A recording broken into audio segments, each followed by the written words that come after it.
السلام علیکم ورحمۃ اللہ وبرکاتہ نحمده ونصلی علی رسولہ الکریم رب اشرح لی صدری ویسر لی امری واحلل عقدۃ من لسانی یفقهوا قولی اللہم انا نسألک علما نافعا ورزقا واسعا وقلبا شاکرا ولسانا ذاکرا وعملا متقبلا۔ تفسیر سورۃ الشعراء آیت نمبر 69 سے 104 تک بیان کرنے کی کوشش کروں گی۔ اعوذ باللہ من الشیطان الرجیم واتل علیہم نبأ ابراہیم اور ان کفار کو ابراہیم کی خبر سنائیے۔ اذ قال لأبیہ وقومہ ما تعبدون، جب اس نے اپنے باپ اور اپنی قوم سے کہا تم کیا پوچھتے ہو؟ قالوا نعبد اصناما فنظل لها عاکفین، وہ کہنے لگے ہم بت پوجتے ہیں بس ہم ہمیشہ انہی کے مجاور رہیں گے۔ قال هل يسمعونكم اذ تدعون، ابراہیم نے کہا کیا وہ تمہیں سنتے ہیں جب تم انہیں پکارتے ہو؟ او ينفعونكم او يضرون، یا تمہیں نفع دیتے ہیں یا ضرر پہنچاتے ہیں؟ قالوا بل وجدنا آباءنا كذلك يفعلون، انہوں نے کہا نہیں بلکہ ہم نے اپنے باپ دادا کو اسی طرح کرتے ہوئے پایا تھا۔ قال افرأيتم ما كنتم تعبدون،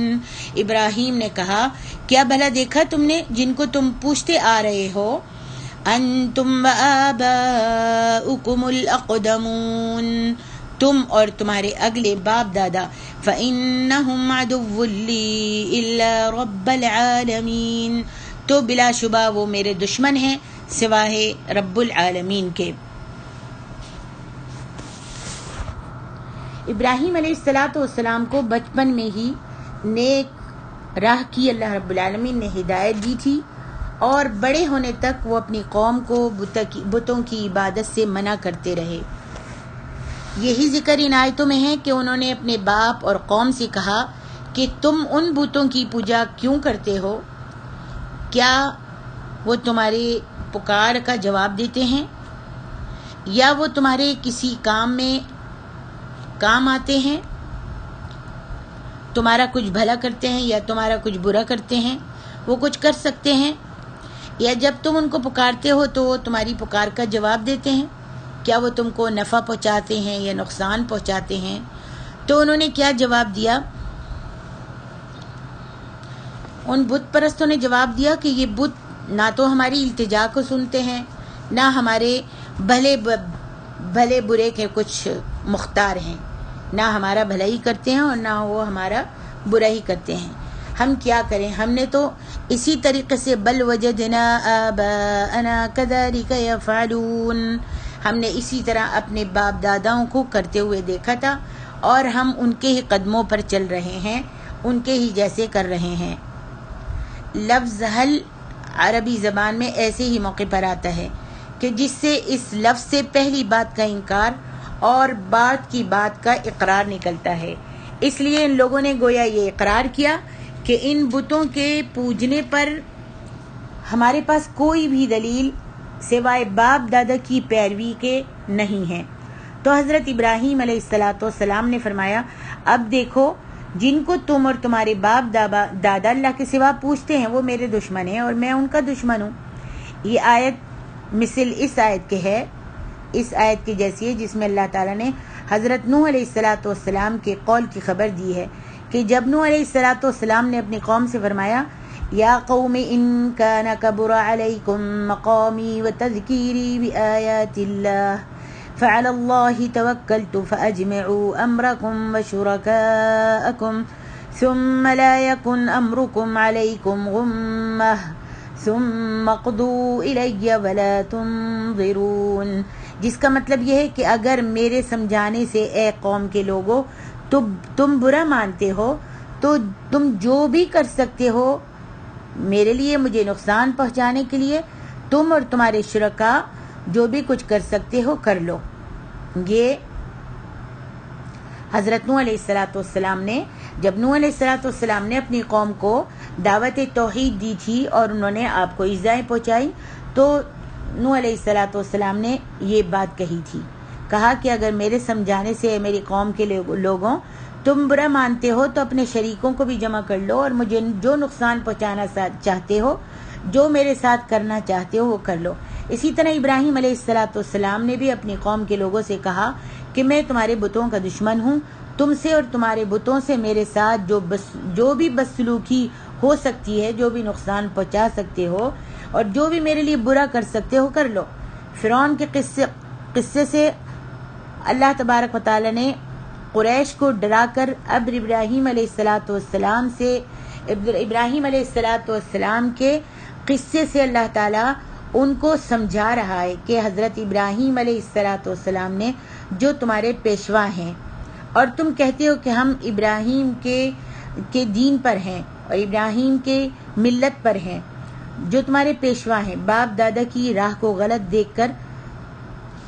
ترک کر دیا۔ حضرت ابراہیم علیہ السلام نے تو یہ کیا تھا، جو تمہارے پیشوا ہیں جن کو تم بڑا مانتے ہو اور تم کہتے ہو کہ ہم ابراہیم کے دین پر ہیں، تو انہوں نے تو اپنے باپ دادا کی راہ کو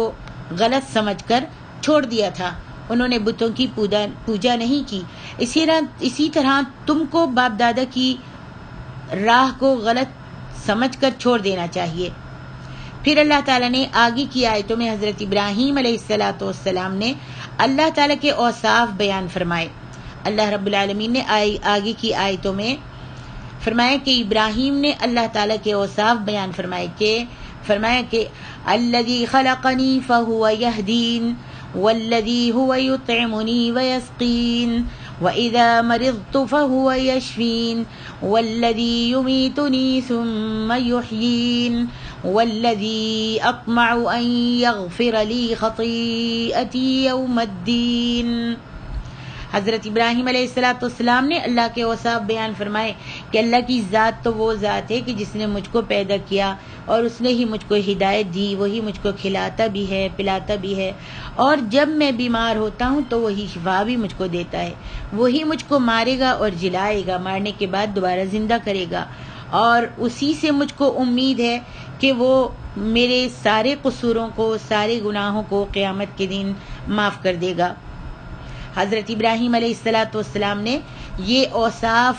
بیان کیے، اور یہ اوصاف بیان کرنے کا مقصد یہ تھا کہ میں تو اس ذات کو پوچھتا ہوں جو ذات یہ تمام کام کرنے والی ہے۔ حضرت ابراہیم علیہ السلام نے پھر آگے دعا بھی مانگی کہ اے میرے رب، والذی اطمع ان یغفر لی خطیئتی یوم الدین رب هب لی حکما والحقنی بالصالحین واجعل لی لسان صدق فی الآخرین واجعلنی من ورثة جنت النعیم۔ حضرت ابراہیم علیہ السلام نے یہ دعا مانگی کہ اے میرے رب، مجھ کو نبوت عطا فرما، اور مجھ کو جب میں فوت ہو جاؤں تو نیک لوگوں میں میرا ساتھ کر دینا، مجھے نیک لوگوں کے ساتھ کر دینا، اور جو بھی میں بات بتاتا ہوں تو اللہ اس کو پچھلے والے لوگوں کے لیے جاری اور ساری کر دینا۔ مطلب یہ ہے کہ میرے خاندان میں آخری زمانے میں نبی پیدا ہوں اور میرا دین قائم رکھیں اور وہ میری پیروی کریں، جیسا کہ فرمایا وَتَرَكْنَا عَلَيْهِ فِي الْآخِرِينَ سَلَامٌ عَلَىٰ إِبْرَاهِيمَ كَذَلِكَ نَجْزِي الْمُحْسِنِينَ۔ مجاہد و قتادہ بھی یہ کہتے ہیں کہ لسان صدق سے مراد اچھی تعریف ہے، اور یہ آیت مثل اس آیت کے ہے وَآتَيْنَاهُ فِي الدُّنْيَا حَسَنًا۔ سدی نے کہا کہ مراد حکم سے مراد نبوت ہے، جیسے فرمایا رب ہب لی حکمن، اس حکم سے مراد نبوت ہے، اور یہ جو فرمایا کہ مجھ کو نیک لوگوں میں ملا دینا، تو اس کا مطلب یہ ہے کہ دنیا اور آخرت میں نیکوں کے ساتھ اللہ مجھ کو رکھ، جس طرح پیغمبر خدا صلی اللہ علیہ وآلہ وسلم نے آخری وقت میں یہ دعا 3 مرتبہ کہی تھی، اللہم بالرفیق الاعلی۔ آپ نے 3 مرتبہ وفات کے وقت یہ 3 مرتبہ کہا تھا۔ صحیح بخاری کی حضرت عائشہ کی بعض روایتوں میں پھر رفیق الاعلیٰ کے بعد مع الذین انعم اللہ علیہم من النبیین بھی آیا ہے، جس سے حضرت ابراہیم اور نبی علیہ الصلاۃ والسلام کی دعا کا یہ مطلب ہے کہ یا اللہ مجھ کو وفات کے بعد انبیاء کے گروہ میں ملا کر جنت کے وارثوں میں کر دینا اور دنیا میں ذکر خیر باقی رکھنا۔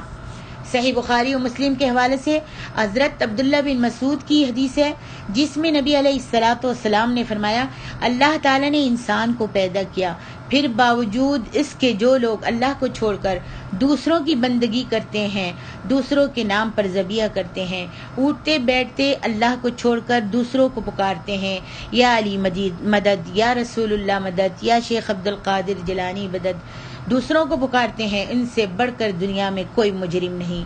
اس حدیث کو ان آیتوں کی تفسیر میں بڑا دخل ہے، جس کا حاصل یہ ہے کہ ابراہیم علیہ الصلاۃ والسلام نے اللہ تعالیٰ کے اوصاف اور بتوں کی مذمت کا ذکر کر کے اپنے باپ اور اپنی قوم کو یہ بتایا ہے کہ جب ان بتوں میں کوئی صفت اللہ تعالیٰ کی نہیں پائی جاتی اور تو اس پر بھی تم لوگ اپنے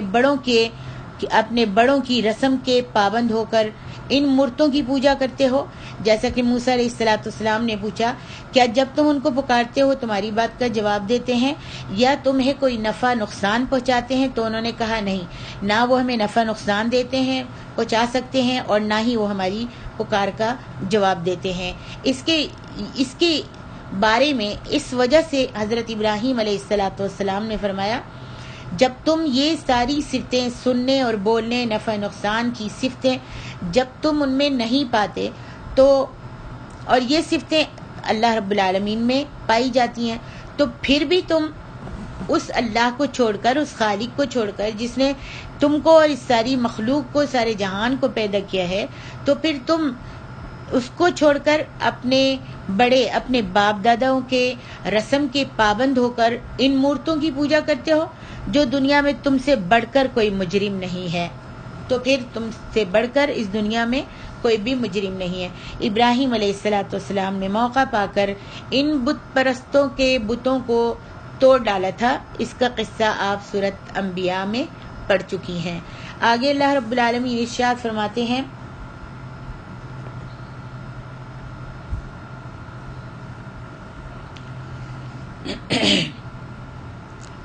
وَاغْفِرْ لِأَبِي إِنَّهُ كَانَ مِنَ الضَّالِّينَ وَلَا تُخْزِنِي يَوْمَ يُبْعَثُونَ يَوْمَ لَا يَنفَعُ مَالٌ وَلَا بَنُونَ إِلَّا مَنْ أَتَى اللَّهَ بِقَلْبٍ سَلِيمٍ۔ سورۃ توبہ اور سورۃ مریم میں حضرت ابراہیم علیہ الصلاۃ والسلام کی دعا کی تفسیر گزر چکی ہے کہ حضرت ابراہیم علیہ الصلاۃ والسلام جب اپنے باپ آزر کی بت پرستی سے بیزار ہو کر باپ سے جدا ہونے لگے تو باپ کے حق میں دعائے خیر کرنے کا وعدہ انہوں نے باپ سے کیا تھا۔ اس وعدے کو پورا کرنے کے لیے اس وقت تک باپ کے لیے مغفرت کی دعا مانگا کرتے تھے جب تک باپ کے کفر کی حالت پر مرنے کا یقین ان کو نہیں ہوا تھا۔ جب یہ معلوم ہو گیا کہ باپ کا خاتمہ کفر پر ہوا ہے تو پھر حضرت ابراہیم علیہ الصلاۃ والسلام نے باپ کے لیے دعا مانگنی چھوڑ دی تھی۔ اب یہی حکم شریعت محمدی میں سورۃ توبہ اور سورۃ ممتحنہ کے نازل ہونے کے بعد سے قائم ہے، کیونکہ سورۃ توبہ اور سورۃ ممتحنہ میں اللہ تعالیٰ نے اس طرح کے رشتہ داروں کے لیے، اس طرح کے یعنی مشرک اور کافر رشتہ داروں کے لیے دعائے مغفرت کرنے کو منع فرمایا ہے۔ جس کا ذکر کفر کی حالت پر مرنا معلوم ہو جائے کہ یہ کفر کی حالت میں مرا ہے تو اس کے لیے دعائے مغفرت نہیں کرنی چاہیے۔ ہاں، سورۃ توبہ کے نازل ہونے سے پہلے نبی علیہ الصلاۃ والسلام نے ابو طالب اور اپنے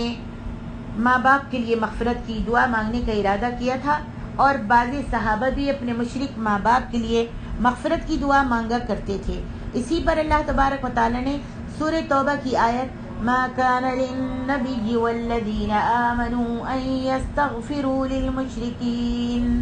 ولو كانوا أولي قربى نازل فرمائی۔ ارشاد باری تعالیٰ ہے وَلَا تُخْزِنِي يَوْمَ يُبْعَثُونَ، اور جس دن لوگ اٹھا کر کھڑے کیے جائیں گے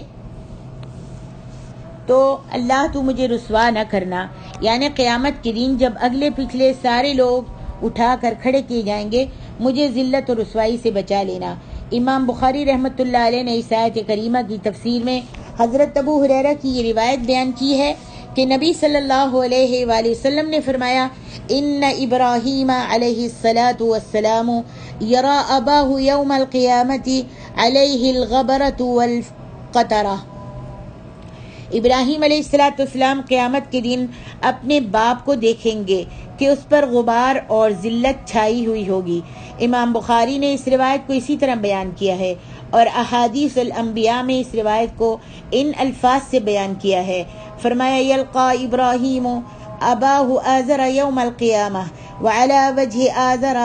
قطرۃ وغبرہ فیقول له ابراہیم الم اقل لک لا تعصینی فیقول ابوہ فالیوم لا اعصیک فیقول ابراہیم یا رب انک وعدتنی الا تخزینی یوم یبعثون فأی خزی اخزی من ابی البعد فيقول الله تعالى إني حرمت الجنة على الكافرين ثم يقال يا إبراهيم ما تحت رجليك فينظر فإذا هو بذيخ ملتطخ فيؤخذ بقوائمه فيلقى في النار۔ ابراہیم علیہ الصلوۃ والسلام قیامت کے دن اپنے باپ آزر کو ملیں گے کہ آزر کے چہرے پر ذلت اور رسوائی اور غبار ہوگا۔ حضرت ابراہیم علیہ الصلوۃ والسلام اس سے فرمائیں گے کیا میں نے تم سے نہیں کہا تھا کہ میری نافرمانی مت کرو؟ تو آپ کا باپ جواب دے گا کہ آج میں تمہاری نافرمانی نہیں کروں گا۔ ابراہیم عرض کریں گے اے میرے پروردگار تو نے وعدہ کیا تھا کہ تو قیامت کے روز مجھے رسوا نہیں کرے گا، تو تیری رحمت سے کوسوں دور میرے اس باپ کی رسوائی سے بڑھ کر میری اور کیا رسوائی ہو سکتی ہے؟ اللہ تعالیٰ ارشاد فرمائے گا کہ میں نے جنت کو کافروں پر حرام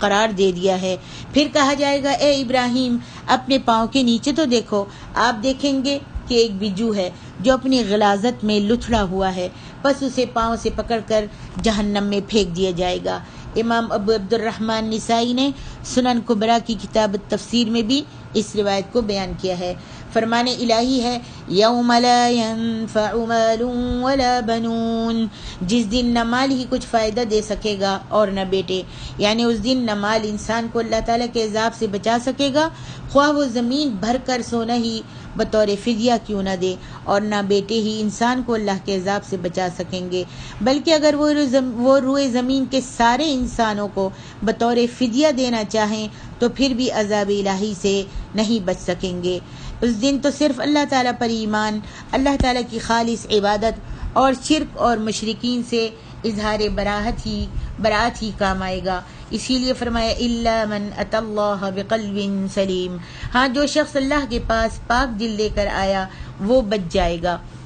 پاک دل سے مراد وہ دل ہے جو شرک کے میل کچیل سے پاک ہو۔ ابن سیرین کہتے ہیں کہ قلب سلیم وہ ہے جسے یہ معلوم ہو کہ اللہ تعالیٰ حق ہے، قیامت آنے والی ہے، اس میں کوئی شک نہیں، اور اللہ تعالیٰ قبروں میں مدفون لوگوں کو زندہ کر کے اٹھائے گا۔ سعید بن مسیب کہتے ہیں کہ قلب سلیم سے صحیح دل مراد ہے اور وہ مومن کا دل ہے، کیونکہ کافر اور منافق کا دل مریض ہوتا ہے، جیسا کہ ارشاد باری تعالیٰ ہے فی قلوبہم مرض، ان کے دلوں میں کفر کا مرض ہے۔ اللہ تعالیٰ ہم کو قلب سلیم عطا فرمائے۔ آگے ارشاد ربانی ہے وَأُزْلِفَتِ الْجَنَّةُ لِلْمُتَّقِينَ وَبُرِّزَتِ الْجَحِيمُ لِلْغَاوِينَ وَقِيلَ لَهُمْ أَيْنَ مَا كُنْتُمْ تَعْبُدُونَ مِن دُونِ اللَّهِ هَلْ يَنصُرُونَكُمْ أَوْ يَنتَصِرُونَ فَكُبْكِبُوا فِيهَا هُمْ وَالْغَاوُونَ وَجُنُودُ إِبْلِيسَ أَجْمَعُونَ قالوا وهم فيها يختصمون تالله إن كنا لفي ضلال مبين إذ نسويكم برب العالمين وما أضلنا إلا المجرمون فما لنا من شافعين ولا صديق حميم فلو أن لنا كرة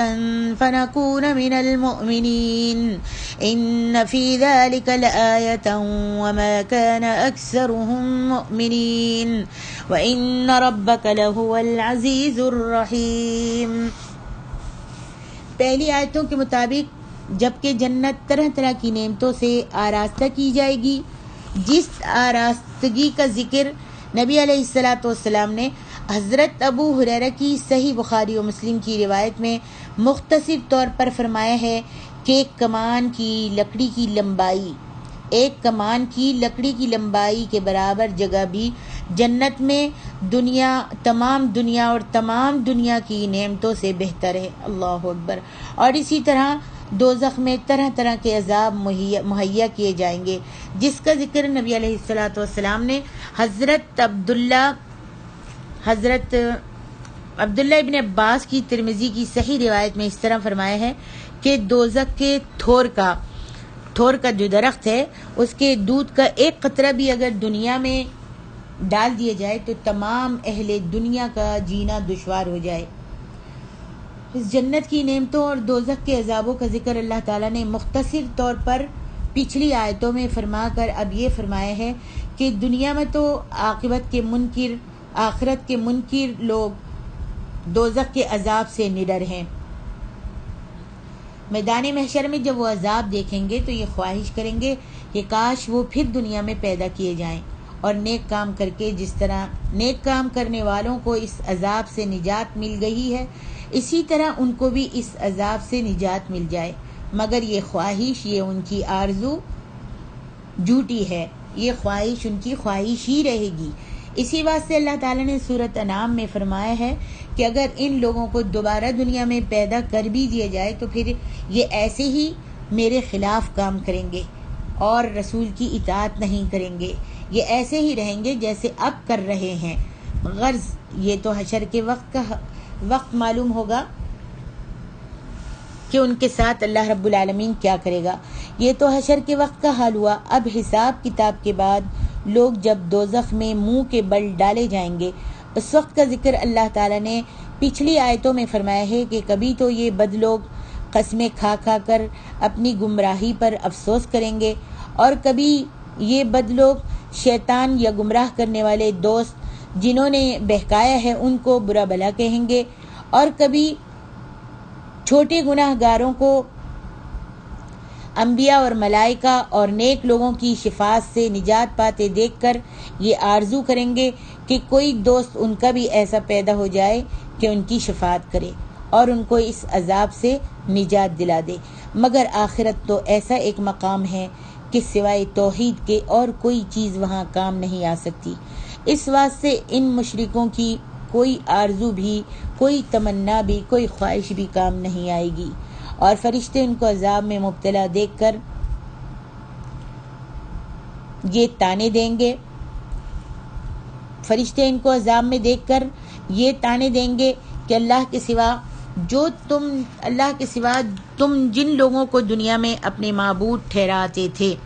کیا تانے دیں گے؟ وَقِيلَ لَهُمْ أَيْنَ مَا كُنْتُمْ تَعْبُدُونَ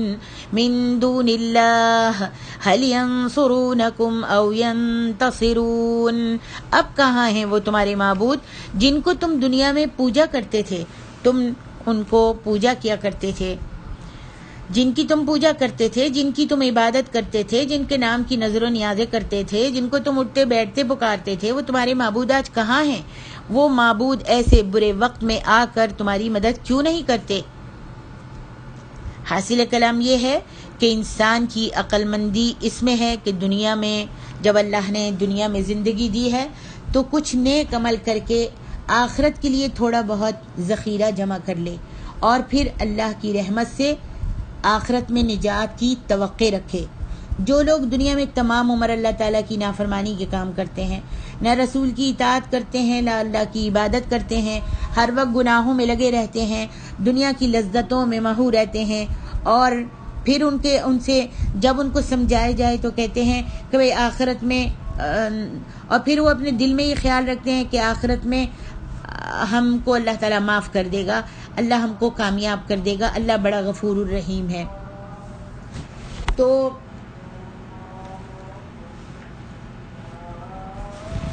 اور پھر اللہ کی رحمت سے آخرت میں نجات کی توقع رکھتے ہیں کہ اللہ ہم کو معاف کر دے گا.